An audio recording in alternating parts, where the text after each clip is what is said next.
এক চা দোকানদারকে মারধরের অভিযোগ উঠল স্থানীয় পঞ্চায়েত প্রধানের অনুগামীদের বিরুদ্ধে।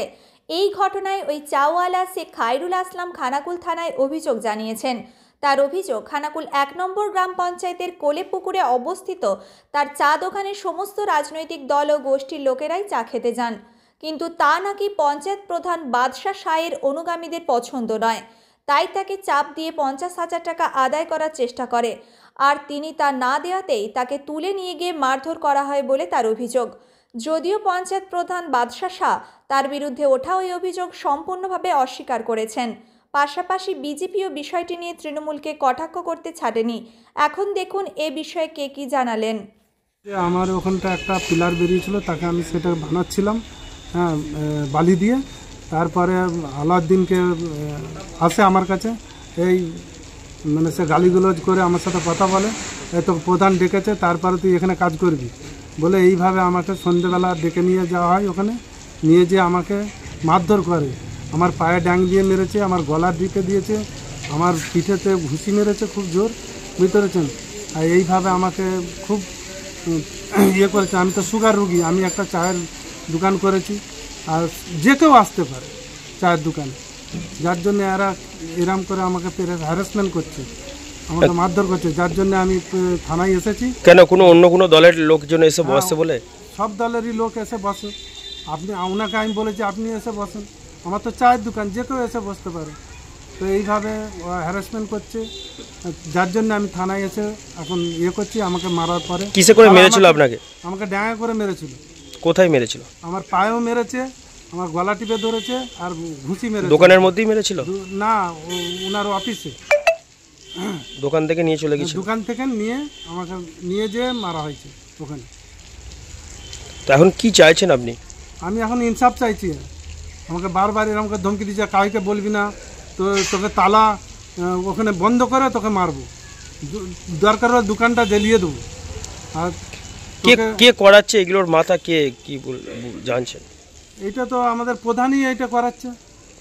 আপনাকে কে মারধর করেছিল? প্রধানের লোকজন? না, প্রধানের লোক আলাউদ্দিন আর সাহাবুর মারধর করেছে, গলা টিপে ধরেছে, পিঠে ঘুষি মেরেছে, বুকে মেরেছে, পায়েতে মেরেছে, এমনকি আমার অজায়গাতেও আমার ধরার জন্য চেষ্টা করছে, বুঝতে পেরেছি।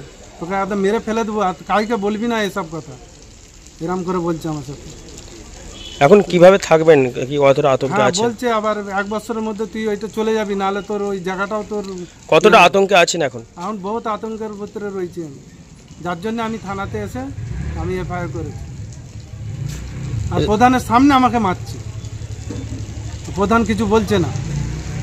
কেন হঠাৎ মারধর করছে? টাকা পয়সার কতটা কি গল্প ছিল? টাকা পয়সা বলতে এর আগেও উনি টাকা পয়সারও আতঙ্ক রয়েছে ওনার কাছে। 18,000 টাকা নিয়েছে, তারপরে উনি আবার আরও 50-এর মতন চাইছে।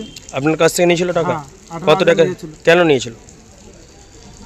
ওই জন্যই নিয়েছিল যে মানে তোমাকে এখানে থাকতে দেবো নি, এ করতে দেবো নি, এই দোকানটাই আমরা নিয়ে নেবো, এই দোকানটা। সেই জন্য 18,000 টাকা দিয়েছিলেন? দিয়েছিলেন। আর কত টাকা চাইছে এখন? এখনো 50-এর কাছে চাইছে। আমি আর অসহায় মানুষ কোথাও কেন দেবো? এখন কি দোকান খুলতে পারছেন না? না, দোকান করে কি করে বলছে তো এরম করলে পারে তোমাকে মারধর করবো আবার, ওই জন্য আমি থানাতে। কোথায় দোকান আপনার? কোলেপুকুর বাস স্ট্যান্ডে। আপনার নাম? শেখ খায়রুল আসলাম, বাড়ি রামচন্দ্রপুর। আমি এইমাত্র এখানে এলাম, আপনাদের মুখেই শুনলাম ব্যাপারটা, ওনাকেও দেখলাম যে সারাতে এসছে। ব্যাপারটা আমরাও ঠিক জানি না, তবে শুনছি যেটা উনি চায়ের দোকানটা ওনার ছিল আগে থেকে, ওইগুলোকে ভাড়া দিয়েছিল। পরবর্তীকালে উনি নিজে ব্যবসা বাণিজ্য ছেড়ে চায়ের দোকানে চালাতে চাইছে। ওনাকে নাকি কিছু টাকার অঙ্ক চেয়েছিল, আগে কিছু টাকাও দিয়েছে শুনছি, উনি যেটা বলেছে সেটা শুনলাম এইমাত্র। টাকা দিয়েছে, টাকাটা খুব সীমিত দিয়েছে, এখন একটু মোটা অঙ্কের টাকা চেয়েছে। না দিতে পারায় একজনের মারফত ওকে নাকি পার্টি অফিসে ডেকেছে। টাকার পরে সেখানে পার্টি দরজা বন্ধ করে নাকি মারধর করেছে, এটা আমি শুনলাম। ঘটনাটা কি সত্যি কি মিথ্যে এটা এখন পর্যন্ত জানতে পারিনি। তো এই যে শুনলেন মারধরের ঘটনা, দল যেই হোক, মানুষ আম আদমি, আমরা দলের সৈনিক, মানুষের পরিষেবা দেওয়াই আমাদের কর্তব্য। আমাদের মুখ্যমন্ত্রী জননেত্রী মমতা ব্যানার্জি কোনোদিন বলেন কাউকে মারধর করবেন, কাউকে ওপর চাপ দেবে, কাউকে তোলাবাজি করবেন, এটা আমাদের শেখা যায় না। তিনি বারবার বলেছেন যারা কাটমানিগ্রস্ত মানুষ তাদেরকে দল থেকে সাইড করা হবে, এটা আমাদের জননেতা অভিষেক ব্যানার্জি বলে, যুবরাজ। কিন্তু আমি এটা চাইছি যে সত্যি ঘটনাটা ঘটে থাকে, সত্যের বিচার একদিন হবে। উনি প্রশাসনের কাছে আসতে হয়েছে, প্রশাসন আছে, আমিও অপনীতিকে জানাবো, জানানোর পরে অপনীতি যেটা ডিসিশন নেবে সেটা দল ব্যবস্থা নেবে। আপনার নাম? আমার নাম হচ্ছে শেখ বজলুল করিম, আমি খানাকুল এক অঞ্চলের যুব সভাপতি। ঘটনাটা খুব খারাপ। আমি উপর নেতৃত্বকে জানাবো, দল ব্যবস্থা নেবে আর আইনের কাজ করবে। যে মানুষের সাথে ঘটনাটা ঘটেছে খুব খারাপ ঘটনা, সে আইনের দ্বারস্থ হয়েছে, আইন তার ব্যবস্থা নেবে। তো এই যে ঘটনাটা ঘটেছে সেটা তো আপনি শুনেছেন, কি ঘটনা ঘটেছে বলে আপনি কি শুনলেন? আমি শুনলাম যে তাকে তার অফিসে নিয়ে যেয়ে মারধর করেছে, একটুখানি আমি শুনেছি আপনাদের মাধ্যমে। কাকে মারধর করেছে এটা? ওই চাওয়ালাকে। এবার কি হয়েছে বিষয়টাকে আমি জানি, দেখি তবে জানতে পারবো। বারবার আপনার দলের পক্ষে আঙুল তুলছে যে কেন এরকম মারামারির ঘটনা ঘটবে, বা চায়ের দোকানি বলুন সাধারণ মানুষকে কেন মারধর করা হচ্ছে শাসক দল। কে মারধর করলো এটা কি শুনলেন? মারধর করেছে শুনলাম নাকি দুজন মারধর করেছে। এবার ঘটনাটা কি ঘটেছে আমি তো স্পটে থাকিনি আর জানিও নি। এবার আপনাদের মাধ্যমে যেহেতু আমি শুনেছি, আমাকে দেখতে হবে জিনিসটা কি ঘটেছে। আপনার নাম? আমার নাম শেখ রাজেশ, খানাকুল এক অঞ্চলের সভাপতি। প্রথমে একটা কথা বলি, আপনাদের মাধ্যমেই আমি এই খবরটা পেলাম। আর যে অভিযোগগুলি করছে আমি প্রথম তাকে চিনেই না। আর আমার কলিপুকুরে তৃণমূল কংগ্রেসের কার্যালয় আছে, সন্ধ্যের পরে ওখানে আমি বসি, মানুষের অভাব অভিযোগের কথা শুনি, আমি ওখানে বসে কাজ করি। আর আমার অনুগামী যে বলা হচ্ছে, খানাকুল এক গ্রাম পঞ্চায়েতের আমি প্রধান, আমি একটা জনপ্রতিনিধি। তো আমি কোনো মানুষের ভালো কাজ করলে সে তো আমাকে ভালোবাসবেই। তাহলে খানাকুল এক গ্রাম পঞ্চায়েতের সমস্ত মানুষই আমার অনুগামী। তবে যদি কিছু ঘটনা ঘটে থাকে তার জন্য আইন আছে, প্রশাসন আছে, প্রশাসনের মতো ব্যবস্থা নেবে। আপনার পরিচয়? আমার নাম বাদশা, খানাকুল এক গ্রাম পঞ্চায়েতের প্রধান। দেখুন, প্রথমেই বলি, তৃণমূলের গোষ্ঠীদ্বন্দ্ব বিগত দিনেও ছিল, আছে এবং আগামী দিনেও থাকবে।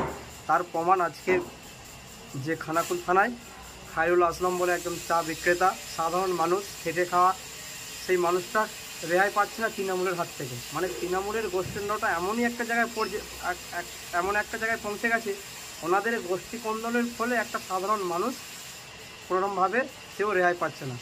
গত বৃহস্পতিবার দিনকে খায়রুল আসলাম বলে যে উনি যে আমাদের কলেপুরে একটা চা দোকান আছেন, ওনার চা দোকানে আমাদের বর্তমান যে পঞ্চায়েত সমিতির সহসভাপতি মিন্টু পাল, ওনার অনুগামীরা ওখানে বসে চা খাওয়া দাওয়া করেন। পাশেতেই তৃণমূলের যে পার্টি অফিস আছে, সেখানে পঞ্চায়েতের বর্তমান প্রধান বাদশা শাহ বসা আছে।